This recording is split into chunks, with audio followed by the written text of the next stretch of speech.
यदि आपको प्रतिस्थापन विधि और विलोपन विधि को हल करने में कोई भी दिक्कत है तो इस क्लास को पूरा अवश्य देखें, क्योंकि इस क्लास में हम इस टाइप के प्रश्नों को हल करने का जो सबसे आसान तरीका है इसको बताने वाले हैं। और इस टाइप के प्रश्न आपकी बोर्ड एग्जाम के लिए महत्वपूर्ण प्रश्न हैं। आइए पहले समझ लेते हैं प्रश्न 1।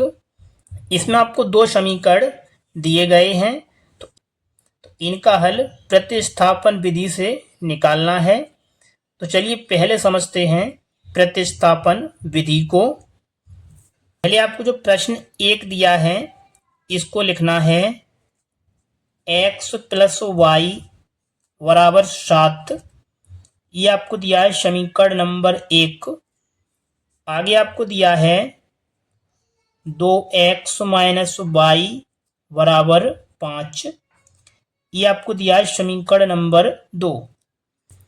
अब इसका हल आपको करना है प्रतिस्थापन विधि से। तो आपको लिखना है प्रतिस्थापन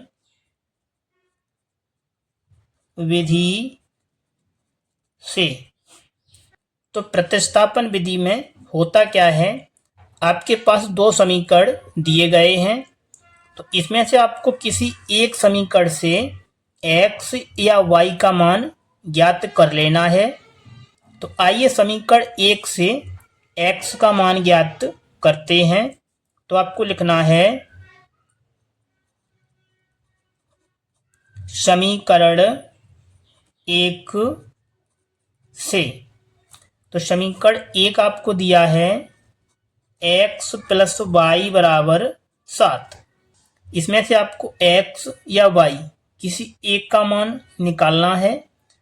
तो यहाँ से निकालते हैं x = 7। ये प्लस का y इधर लाने पर माइनस में कर देना है। इसको समीकरण नंबर 3 बना देना है।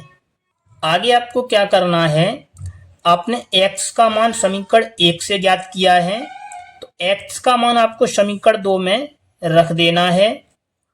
तो आपको लिखना है x का मान समीकरण 2 में रखने पर। तो पहले आपको जो समीकरण 2 दिया है इसको लिखना है 2x - y = 5। इसमें आपको x के स्थान पर 7 - y लिखना है। तो इसमें आपको दिया है 2, इसमें आपको रखना है 7 - y, आगे दिया है माइनस का y = 5। अब इसको आगे हल करना है। तो कोष्टक के अंदर आपको 2 से गुणा कर देना है। तो यहाँ से आपको मिलेगा 14 - 2 से गुणा करना है y में, तो आएगा 2y, आगे लिखा है माइनस का y = 5, माइनस का 2 और माइनस का 1, ये हो जाएगा माइनस का 3y = 5। ये प्लस का 14 इधर लाने पर माइनस में हो जाएगा। इसको आगे हल करेंगे तो आएगा -3y = 14 में से आपको 5 घटाना है तो बचेगा माइनस का 9। दोनों तरफ माइनस है तो इसको हटा देना है। 3 से आपको भाग देना है 9 में, तो ये 3 बार में पूरा कट जाएगा। तो यहाँ से आपको जो y का मान है ये प्राप्त होगा 3। आगे आपको जो y का मान मिला है इसको समीकरण 3 में y के स्थान पर रखना है। यहाँ से आपको x का मान प्राप्त हो जाएगा। तो आपको लिखना है y का मान समीकरण 3 में रखने पर। पहले आपको जो समीकरण 3 दिया है इसको लिखना है x = 7 - y। इसमें आपको y के स्थान पर लिखना है 3। तो यहाँ से हो जाएगा x = 7 - 3। तो यहाँ से आपको x का मान मिलेगा, 7 में से 3 घटाना है तो आएगा 4। तो इस प्रकार आपको प्रतिस्थापन विधि से x और y का मान ज्ञात करना है। तो ये हो जाएगा इस प्रश्न का आंसर। अब चलिए आगे समझ लेते हैं कि विलोपन विधि से आप इस टाइप के प्रश्नों का हल किस प्रकार निकालेंगे। तो चलिए इसको भी एकदम आसान तरीके से आपको समझाते हैं। तो प्रश्न को हमने यहाँ पर लिखा है। अब इसको हल करना है विलोपन विधि से। जब आपको प्रश्न में इस प्रकार से x या y वाला पद बराबर दिया गया हो तो आपको क्या करना है, आपको इस प्रकार एक लाइन खींच लेना है। अब इसमें 2x और 2x इन दोनों का चिन्ह प्लस का है, तो आपको लिखना है घटाने पर जो समीकरण 2 आपको दिया गया है इसका आपको चिन्ह बदलना है। तो 2x प्लस का है, इसको कर देना है माइनस का। ये माइनस का y है तो इसको कर देना है प्लस। प्लस का 3 है तो इसको करना है माइनस। आगे आप देखेंगे 2x प्लस और 2x माइनस घटाने पर ये कट जाएगा तो इसको काट दीजिए। अब यहाँ से बचेगा 3y और y।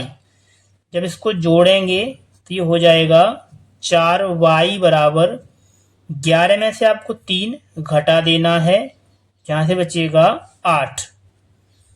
इसमें आपको निकालना है y का मान, तो 4 से भाग देना है 8 में, तो यहाँ से आपको मिलेगा 2।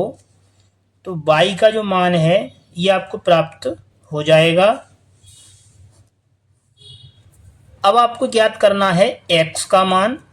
तो इसके लिए आपको जो y का मान मिला है इसको समीकरण 1 या समीकरण 2 किसी एक में आपको रख देना है, तो आपको x का मान भी प्राप्त हो जाएगा। तो चलिए इसको समीकरण 1 में रखते हैं। तो आपको लिखना है y का मान समीकरण 1 में रखने पर।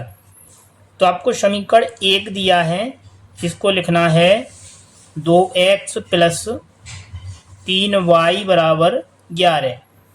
इसमें आपको y के स्थान पर रखना है 2, तो यहाँ से हो जाएगा 2x प्लस 3 गुणा 2 बराबर 11।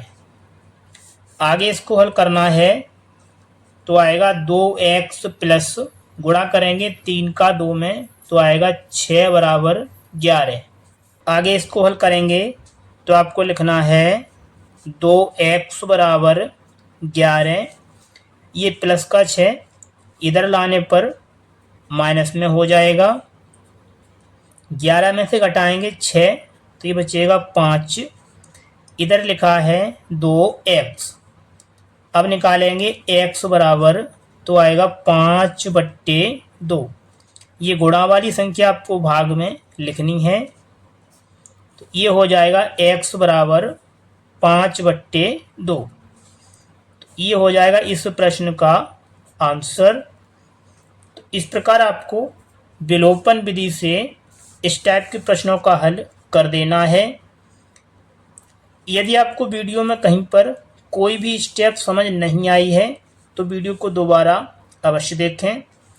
आपको यदि वीडियो अच्छी लगी है तो वीडियो को एक लाइक करें, और यदि आप चैनल पर पहली बार हैं तो चैनल को भी सब्सक्राइब अवश्य कर लें, ताकि आने वाली सभी वीडियो का नोटिफिकेशन आपको सबसे पहले मिलता रहे।